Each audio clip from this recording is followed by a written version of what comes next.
करे। चलो विरोध करना बुरी बात नहीं है, लेकिन विरोध करने के लिए तुम्हारा जो कारण है वो सक्षम होना चाहिए कि इस कारण से मैं इस बात का विरोध कर रहा हूं। अमुक लोगों છે ને વગર કારણે, કારણ કે એને એનો એજન્ડા શું, ઓલો કરે ના ઈ તો નહીં જ થવા દઉં, પણ હું કામ બસ નહીં થવા દઉં। पर क्यों? जवाब दो लॉजिकल। એની પાસે લોજિક કાંઈ ન હોય, બસ નહીં થવા દો। ઘણા તમને ગામમાં અમુક હોય જ, નડતર રૂપ બધે હોય, ગામો ગામ હોય ને। આ દૈત્ય તત્વો ગામો ગામ હોય। સમાજમાં તમે કોઈક સારું ગામમાં કોઈ એવો સારો પ્રોજેક્ટ લઈ આવવાનો હોય જેનો ફાયદો બધી સમાજોને બધા ગામવાસીઓને થાય, તોય અમુક એવા હોય તત્વો એમ કે છે ના ના ના શું જરૂર છે। હોય હોય હોય, તમે ના પાડો તો માનું નહીં, હોય જ ને। તમે ગમે એવો સારો પ્રોજેક્ટ લેવો જેનો લાભ બધાને મળવાનો હોય તો એનોય વિરોધ કરવા વાળા લોકો હશે। એ બધી વસ્તુમાં ના ના ના ના ના ના પાડશે। શું કામ? કારણ કે એનો સ્વભાવ દૈત્ય સ્વભાવ છે। ના આમ કરો, ના આમ કરો, ના ના ના ના ના। ખબર નહીં એના પરમ પૂજ્ય પિતાજી એને હા બોલતા શીખવ્યું છે કે નહીં।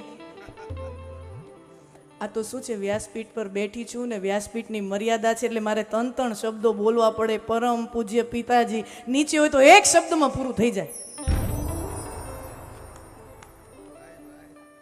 એના પરમ પૂજ્ય પિતાજીએ એને હા બોલતા શીખવ્યું જ ન હોય, એના નસમાં જ નથી। તો ભગવાન કહે છે કે તમે સમાધાન લાવવા માંગો છો, પણ તમે જેની સામે કામ કરવા જઈ રહ્યા છો એ દૈત્યો છે। તમે એમ કહો કે અમારે સમુદ્ર મંથન કરવું છે ને આ બધું કરી દીધું, સીધે સીધો સ્વીકાર કરી લેશે એવું નથી, વિરોધ કરશે। તૈયારી રાખજો। અને બીજું બહુ સરસ મજાની વાત કરી, દૈત્યો વિરોધ કરશે એટલું જ નહીં, અવળા ચાલશે, ઊંધા ચાલશે। તમે જેમ કહેશો ને એની સામેની બાજુ ઊભા રહેશે। તમે કહો આમ, ના ના એમ નહીં, આમ। અમુક નડતરું હોય જ એવી, આમ નહીં આમ જ। કારણ કાંઈ નહીં, બસ મેં કીધું આમ। તો તમે જેમ કરશો ને એનાથી અવળા ચાલશે। એટલે આવા લોકો સાથે લડાઈ ઝઘડા કરીને કામ પાર પાડ નહીં પડે। આવા લોકો સાથે જો તમારે કામ પાર પાડવું હોય તો તમારે અહિમૂષક ન્યાયનો પ્રયોગ કરવો પડશે। સંસ્કૃતમાં અમુક બહુ સુંદર મજાના ન્યાય હોય છે, એમાં એક સુંદર મજાનો શબ્દ છે અહિમૂષક न्याय। यानी कभी तुम अपने आप को ऐसी स्थिति में पाओ कि सामने कोई विरोध पक्ष में है और वो ऐसा है कि तुम जो बोलो उसका वो विरोध करेगा, जो बोलो उसकी बात को वो काटेगा। तो एवा माणस हारे केवी रीते काम लेवाय? एनी यार तमे लड़वा जाओ तो तमने पूगवा न दे।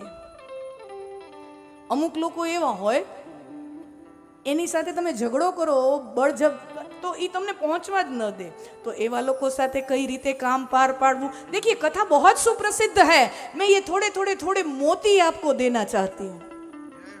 कथा तो एम समुद्र मंथन कर्યું, अनेको रत्नो प्रगट्या, लक्ष्मीजी प्रगट्या तो लक्ष्मीजीए नारायणना गळामां वरमाळा પહેરાવી, ચંદ્रमा પ્રગટ્યા, અનેકો રત્નો, કૌસ્તુભ મણિ, ઐરાવત હાથી, અનેકો બધું નીકળ્યું ને બધાય દેવતાઓએ વહેંચ્યું ને પછી છેલ્લે અમૃતનો કુંભ આવ્યો। ધન્વંતરીજી અમૃતનો કુંભ લઈને આવે છે ને પછી આપણે જાણીએ છીએ કે ભગવાન નારાયણ મોહિની સ્વરૂપ ધારણ કરે છે અને થોડુંક કપટ કરી અને દેવતાઓને અમૃતપાન કરાવી દે। આ કથા સુપ્રસિદ્ધ છે, આપણે સૌ જાણીએ છીએ।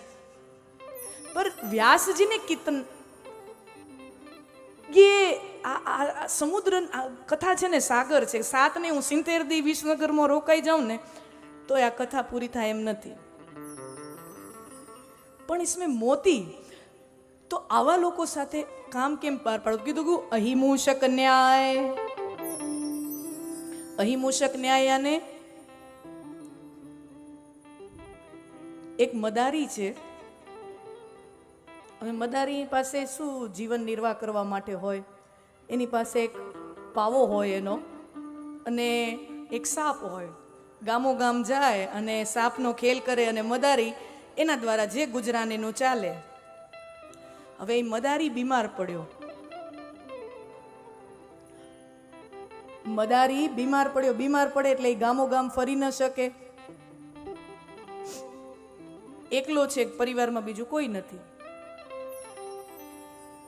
અને બીમારીનો ખાટલો લાંબો ચાલ્યો. તો હવે મદારી જ ઊભો થઈને કમાવા ન જાય ને રોટલા ન બનાવે તો પછી પોતે જ ભૂખ્યો હોય તો સાપે ભૂખ્યો જ રહે ને. બીમારી લાંબી ચાલી, અઠવાડિયું ચાલી, મદારી એ ભૂખ્યો, ઓલા ટોપલામાં બિચારો સાપ આમ કુંગળું વળીને બેઠો તો એ ભૂખ્યો, અને ટોપલાની જાળીમાંથી જીરીક જીરીક આમ સાપ આમ કરે કે કોક ઉંદેડો રખડે, કોક ઉંદેડો પકડાઈ જાય, અને ઘરમાં એક ઉંદેડો આંટાઈ મારતો હતો. પણ હવે મદારીએ રોટલો બનાવ્યો હોય ને એનું ક્યાંક બટકું બટકું પડ્યું હોય તો ઉંદેડાનું પેટ ભરાય. મદારી ભૂખ્યો હોય તો ઉંદરને શું મળે? એટલે ઉંદરે ભૂખ્યો, ઉંદર આમ આંટા માર્યા રાખે, ખોરાક શોધ્યા રાખે, આંટા માર્યા રાખે, ખોરાક શોધ્યા રાખે. સાપની નજર ગઈ, ઉંદેડો ફરે છે. સાપની નજર ગઈ, ઉંદેડો ફરે છે. સાપે કીધું, ઉંદર ભાઈ સાહેબ અહીંયા આવો, અહીંયા આવો. ઉંદેડો આમ જોવે તો કે હું સાપ છું ટોપલામાં. તો જેવું કીધું સાપ તો ઉંદેડો આમ ભાગવા ગયો. અરે ભઈલા, મને ખબર છે તું ભૂખ્યો છો, તું ચિંતા ના કર, મારા આ ટોપલામાં છે ને અમુક સફરજન ને 2-3 ફળ પડ્યા છે, મારા ટોપલામાં આમ સફરજન ને આવા એવા 2-3 ફળ પાવે, સફરજન એ બધા મારા શું કામના? મને ખબર તને ભૂખ લાગી, અહીંયા આ લઈ જા. ઉંદર કે પણ ટોપલું ખોલતા મન ન આવડે, હું ટોપલું કેમ ખોલું? તો કે તારે ખોલવાની ક્યાં જરૂર છે, તારા દાંત જો ને કેવા છે, તારા દાંત જો, આ ટોપલું કોતરી મૂક. ઉંદર પાસેથી ટોપલું કોતરાવ્યું, સાપ બારે આવ્યો, અને પછી કાર્યક્રમ શું થયો એ મારે તમને કેવું પડે? વિચાર કરો, દાંત કોના? ઉંદરના. ઉંદરની જ શક્તિથી ઉંદર પાસે પોતાનું કામ કરાવી નાખ્યું. यानी अपने विरोधी जो है उसकी ही शक्ति का प्रयोग करके अपना काम निकलवाओ, उसके सामने लड़ने मत जाओ, अपने विरोधी की ताकत का प्रयोग करके अपना काम निकालो. उसको संस्कृत में बोलते हैं अहिमूषक न्याय. ભગવાન કહે છે દેવતાઓ, તમારે જો દૈત્યો સાથે કામ પાર પાડવું હોય તો તમારે અહિમૂષક ન્યાયનો પ્રયોગ કરવો પડશે. તમારે દૈત્યોની જ શક્તિનો ઉપયોગ કરીને તમારું કામ કઢાવવું પડશે. એની સાથે લડવા જશો તો ફાવશો નહીં.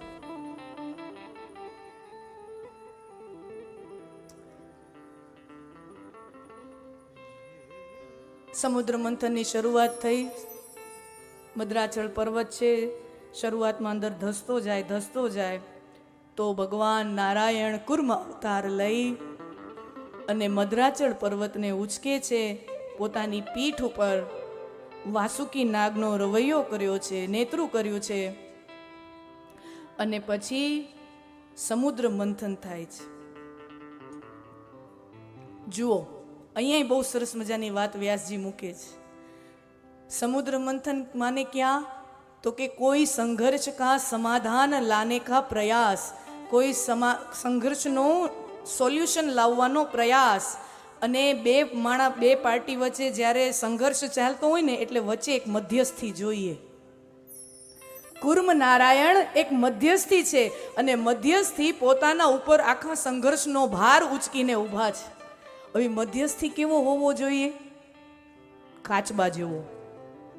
હા, સમાજમાં જ્યારે બે પક્ષો વચ્ચે જ્યારે હુંસાતુસી થાય તો વચ્ચે મધ્યસ્થી જોઈએ. તો એ મધ્યસ્થી કેવો હોવો જોઈએ? કાચબા જેવો. એની પીઠ છે ને કાચબા જેવી હોવી જોઈએ, સંઘર્ષના ભારને ઉંચકી શકે એવી હોવી જોઈએ. કારણ કે આ નિરંતર ચાલનારો સંઘર્ષ છે, ટૂંકા સમયમાં એનો લાભ નહીં, એનું નિરાકરણ નહીં આવે.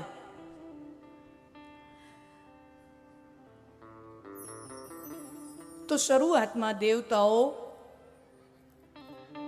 નાગનો મોઢાનો ભાગ, અગ્રભાગ પકડીને ઊભા છે, અને દૈત્યો પૂંછડાનો ભાગ પકડીને ઊભા છે.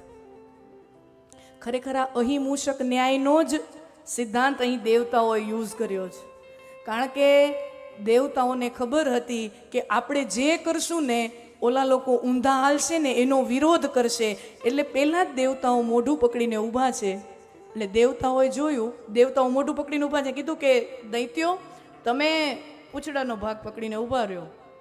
દૈત્યો કે બધું અપવિત્ર અમારા ભાગમાં જ આવે.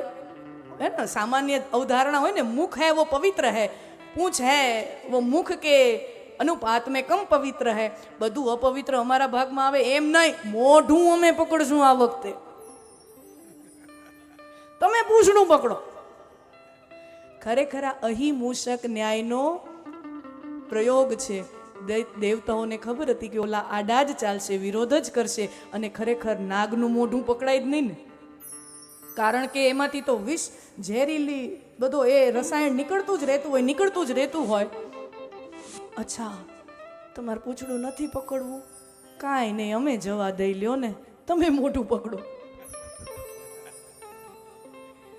અને સમુદ્ર મંથન શરૂ થાય છે. મને ખરેખર આમાં એટલો રસ પડે છે ને, મને કથા કરવી છે, પણ બીજી વાર આપણે મળશું હો.